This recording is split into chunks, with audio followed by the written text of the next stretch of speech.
Hello everyone, welcome back to my channel. Today's video is a Bangalore style chicken dum biryani. In this video, you will see me explaining the step-by-step process with tips and tricks on how to prepare a perfect kila chicken dum biryani. I hope you find this video helpful, so keep watching till the end.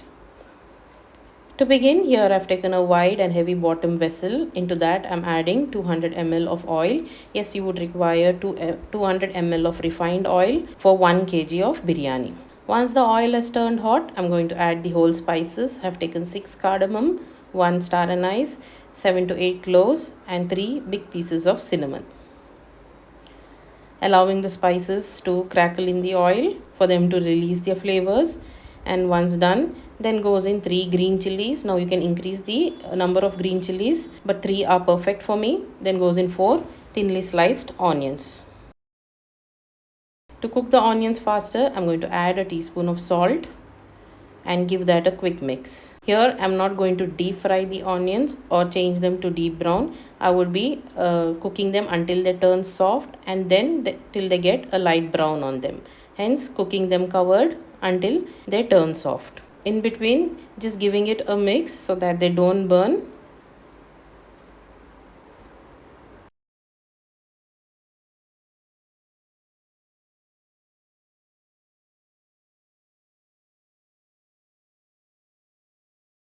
Now you can see the onions have turned soft and have got a light brown color on them. Frying them for a few more minutes so that they turn nice golden brown and aromatic.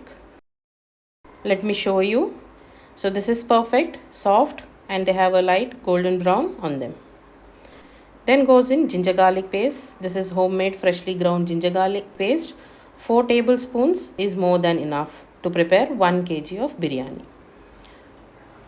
After adding the ginger garlic paste, we need to make sure the ginger garlic paste is fried well or cooked well, which means its raw smell should be completely gone. This will take around 2 minutes, and as the ginger garlic paste fries well or cooks well, you will see the color changing a little dark, just like how you can see it in the video now. So here the ginger garlic paste is fried well. Time to add the spices. I'm taking only 3 spices: half teaspoon turmeric powder, 2 tablespoons of Kashmiri red chili powder and 2 tablespoons of coriander powder. Adding them into the onion ginger garlic mixture and making sure to fry them well till the raw smell of these spices also is completely reduced. Make sure the spices are cooked well, otherwise you would not get a perfect taste in the biryani. Once the spices are cooked well, you will also see oil released from the spices, which means the spices are perfectly cooked. Do not burn them. Once the spices are cooked well, add the tomatoes. Here I have taken 4 medium-sized tomatoes and finely chopped them. Then goes in handful of mint leaves and coriander leaves. Now give this a good mix. While adding tomatoes, make sure they are finely chopped because this will help to cook the tomatoes faster. Once mixed well, cook them covered until the tomatoes are soft and mushy. Now you can see the oil is all surfaced out. Give it a mix. The tomatoes are also perfectly cooked. To make them more mushy, with the help of the spatula, I'm going to mash them as I'm frying them.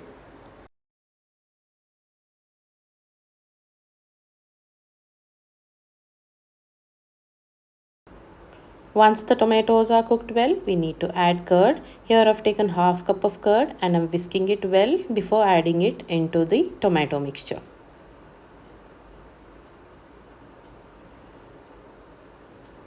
Now quickly give this a mix. And once mixed well, we need to cook the curd until the moisture from the curd is all absorbed and the curd has released its fats. Now the curd is cooked well. For aroma, I'm going to add chicken biryani essence. This is from FR brand. I'm going to add 3 drops of it. Since I'm using normal rice which has no fragrance, I'm adding this essence. But if you're using jeera rice or jeera sambar rice, then you can avoid adding any essence. Now give this a mix. To add tanginess to the biryani, I'm going to add juice of half a lemon. You can add up to juice of 1 lemon. Now mix well and cook this well. Once done, this is 1 kg of chicken. I have taken more of leg pieces and few pieces of meat on bone, which is biryani cut. Add the chicken. Now you can do two things here. You can add the chicken at this stage, or you can add the chicken after frying the spices.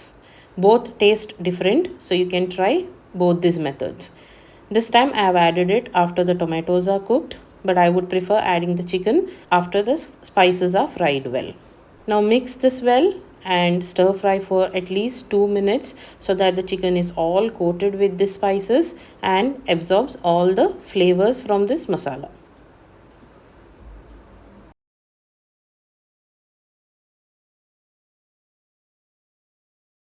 Then I'm going to add 3/4 cup of water, and the reason for adding the water is I see that the chicken has not released much water, and to keep the masala a little light so that it's easy to cook rice when placed on dum, I've added 3/4 cup of water. Then goes in salt as per taste. Now give all this a good mix.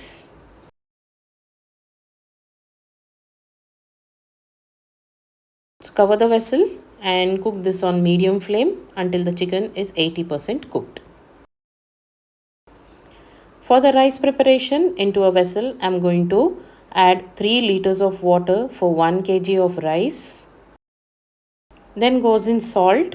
Here for each cup of rice I'm going to add 1 teaspoon of salt. Make sure the water tastes salty than usual while you cook biryani. Then goes in juice of half a lemon to keep the rice white and fluffy. Few drops of oil to keep the rice separate, and to flavor the water I'm going to add 3 green chilies, a very little of coriander leaves and a handful of fresh mint leaves. To add color to the rice, I'm using lemon yellow color and I'm adding it while cooking the rice. 10 to 12 drops of lemon yellow food color. Give this a good stir. Cover the vessel with the lid and allow the water to get a good boil. While the water is getting a good boil, here I'll show the rice which I've washed well and soaked it for 30 minutes. Now this is a small grain thin rice which is kesar kali. This rice has no fragrance, the grains are small. I have already washed it, soaked it for 30 minutes and drained out all the water. The water has come to a good boil. I'm going to take 1 cup of this water and keep this aside as I might require it while keeping the rice on dum. Now I'm adding the rice that was soaked for 30 minutes, giving that a gentle stir and then allowing it to cook until it's 80% cooked. For this rice, it takes around 5 to 8 minutes. While the rice is getting cooked, let's check the chicken masala. Here the chicken is 80% cooked. The oil is all floating on the surface. Now we need to remove this oil. I was finding it very difficult to remove this oil as the chicken pieces were coming in between. The vessel is very heavy and quite hot. So I'm using a ladle to remove the oil from this masala.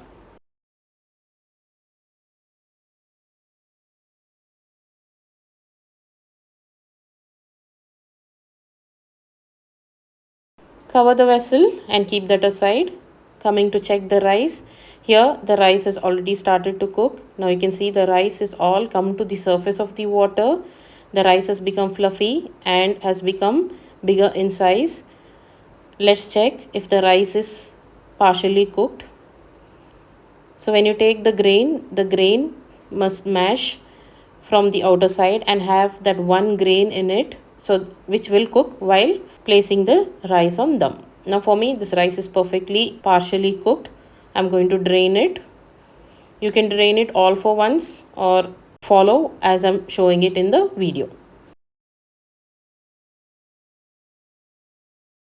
You can see the water from the rice is all drained out. Now I'm adding the drained rice over the akhni, which is the chicken biryani masala. I've added it at one side and now I'm going to spread it gently. Now you can do the layer method, but I prefer doing this for me as this is very easy. Spread the rice gently without pressing it. Now this is the oil that we removed from the chicken masala. Add it over the top of the rice. This oil should measure around 1 cup, that is 200 ml. Then this is the water. I am going to use 3 to 4 ladle full of water. Now clean the corners. Close the pan with the lid. Seal the vent of this lid either with the atta or with a foil, but I have used a clove here. Now we are going to place this on dum on high flame for 3 minutes and 15 minutes on lowest heat. After 15 minutes, a perfectly cooked, aromatic, simple Bangalore style chicken dum biryani with normal rice is ready. I'm going to show you how perfect the rice is cooked. Each grain of rice is kila, which separates from each other, is not at all sticking each other. Now let me also show how well the rice is cooked.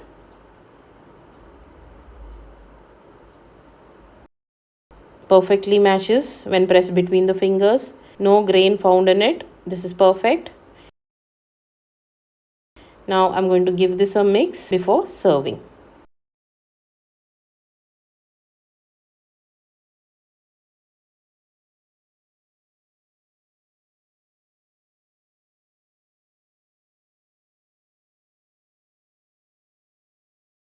So this is my method of preparing a simple Bangalore style chicken dum biryani.